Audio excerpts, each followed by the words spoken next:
President Bola Tinubu has arrived at Addis Ababa, Ethiopia, to participate in the 38th Ordinary Session of the Assembly of African Union AU Head of States and Governments. The president, who arrived on Thursday night, was received at the airport by the Ethiopian Chief of Protocol, Ethiopia, the Minister of Foreign Affairs, Ambassador Yusuf Tuga, and the Charge d'Affaires of the Nigerian Embassy in Ethiopia, Ambassador Nasiru Aminu. This year's AU Summit, under the theme Justice for Africans and People of African Descent Through Reparations, focuses on reparatory justice and racial healing. President Tinubu will deliver a speech at the summit-level meeting of the African Union Peace and Security Council, where discussions will focus on current security challenges on the continent, including the escalation of conflict in the Democratic Republic of Congo. President Bola Tinubu has commended Google Chief Executive Sundar Pichai for the interest of the company in advancing artificial intelligence and digital transformation in Nigeria. The president met with the Google team in Paris on Wednesday in company of the Minister of Communications, Innovation and Digital Economy, Bosun Tijani. According to a statement by the president's special advisor on information and strategy, Bayo Ononuga, the Google team engaged in constructive discussions with the president aimed at forging a strategic partnership to enhance Nigeria's journey towards artificial intelligence and digital transformation. President Bola Tinubu has commended the International Finance Corporation for its continued confidence in Nigeria's economy following its $50 million equity investment in the Lagos Free Zone. The president described the investment a tolerant initiative to support the development and expansion of Nigeria's first deep-water seaport, a private special economic zone, as a testament to the growing trust of global finance institutions in Nigeria's economic direction under his administration. According to a statement by the Special Advisor on Information and Strategy, the president emphasized that such strategic partnerships reinforced the country's position as a prime destination for foreign direct investment. President Bola Tinubu has stressed the need for African leaders to prioritize health as a national developmental agenda to ensure economic and national security on the continent. This was part of the president's remark at the Ministerial Executive Leadership Program, a meeting of ministers of health of African states on the sidelines of the 38th African Union Summit in Addis Ababa, Ethiopia. The president's address was delivered by the Coordinating Minister of Health and Social Welfare, Professor Ali Pati, who emphasized how crucial sustaining and increasing domestic health financing is. Achieving UHC requires that we as political leaders prioritize health financing, strengthen our primary health care, invest in our workforce development, and ensuring sustainable health security. And this means we must champion health as a national priority.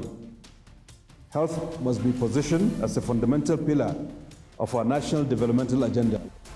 And by increasing and investing in health, we know that we'll accelerate human capital accumulation, enhance our productivity for current and future generations, manifesting the demographic dividend, and also ensuring that we secure our economies. So health is a matter of economic security, it's also a matter of national security. Vice President Shettima has inaugurated the Presidential Committee on Economic and Financial Inclusion as part of the federal government's efforts to achieve a $1 trillion economy by 2030. The Vice President, during the inauguration of the committee, reaffirmed President Bola Tinubu's commitment to economic reforms that prioritize inclusive growth and bridge the financial gaps across the country. We are not here for a ceremonial exercise. We are here to remind ourselves of the scale of our responsibility and the urgency of our mission. Our $1 trillion economy by 2030 is not a distant ambition.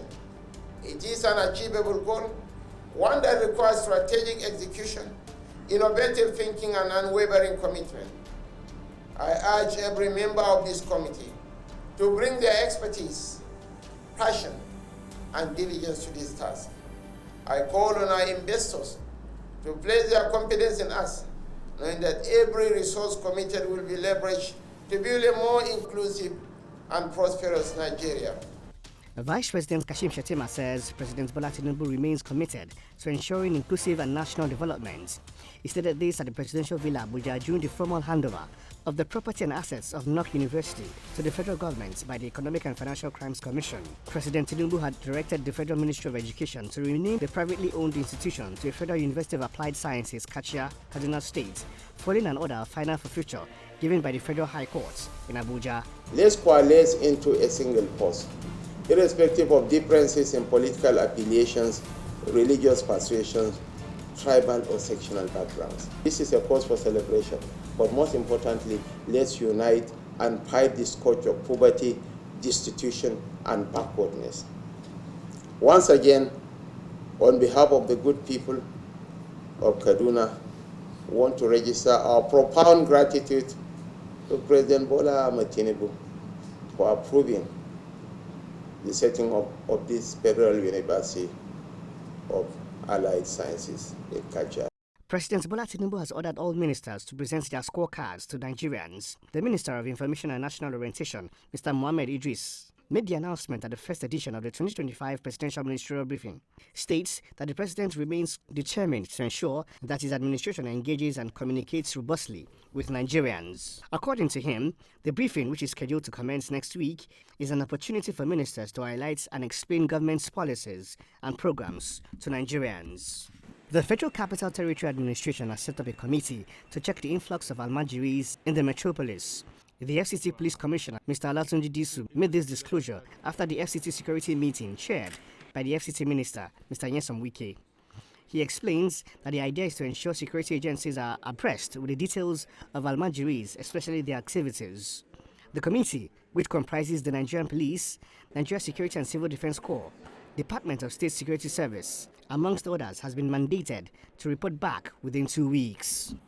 The members of the committee are members of the security, main security operatives of the Federal Capital Territory, the Nigerian Police, the Nigerian Army, the DSS, the NSCDC.